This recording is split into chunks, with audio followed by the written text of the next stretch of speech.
athletes in this field who are in their 40s, and I think that is fantastic, that athletes at this stage of their career are turning to a sport like Paracanoe and finding that they're so comfortable in it and still able to compete at the top level. And in lanes 1 and 2, the Brazilian Toniolo and the Pole Regaka, they're both born in the 70s, and isn't it great to see them out here racing and taking on some of the best in the world? So keep your eye on Hope Gordon in lane 7, Natalia Lahatenko, of course, from Ukraine in lane 4 as well, and it looks like Baltabayeva from Kazakhstan. Emma, but I'll leave this to you. You can call this race because you know what's going on better than I do. Yeah, they look like they've had a good start. Hope Gordon, not necessarily always the quickest off the start line, but she has a fantastic back end. From France in lane 6, Cavette is also just slightly in the lead.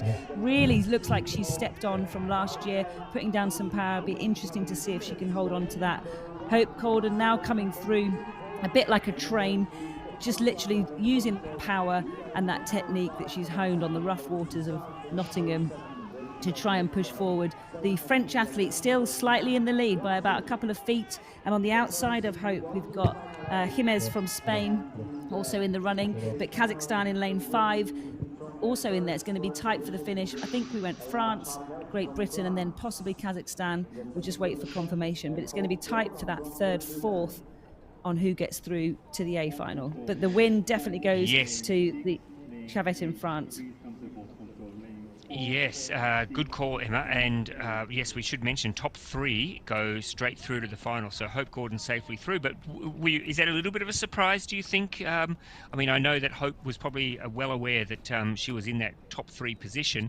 But good to see Elia Charvet, and I don't mean this in a mean-spirited kind of way, Emma. But I think the British paddlers would be excited if they're going to be challenged, because your team has dominated Paracanoe now for many Paralympic cycles, and Elia Charvet just showing here that in the off season she's done a bit of work and she's come out early and thrown down the gauntlet to Hope Gordon.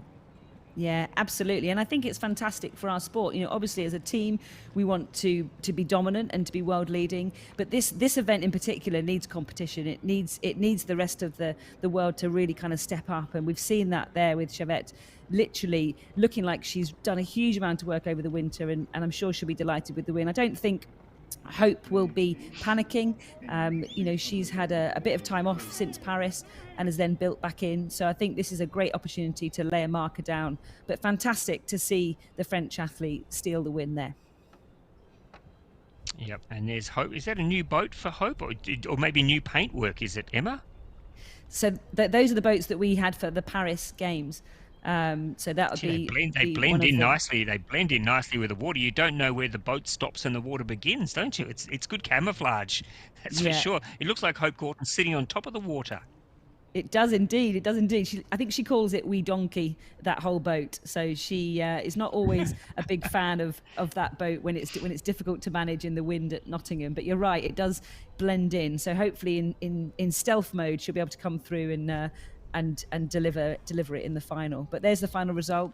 So not a particularly fast run. It's 60.8 seconds for Chavette, final A. Gordon, final A. Lakatenko, final A. And then semi-finals for Jimenez, Ralph, Tololino, Batitavia, and Frederick and Redekia miss out.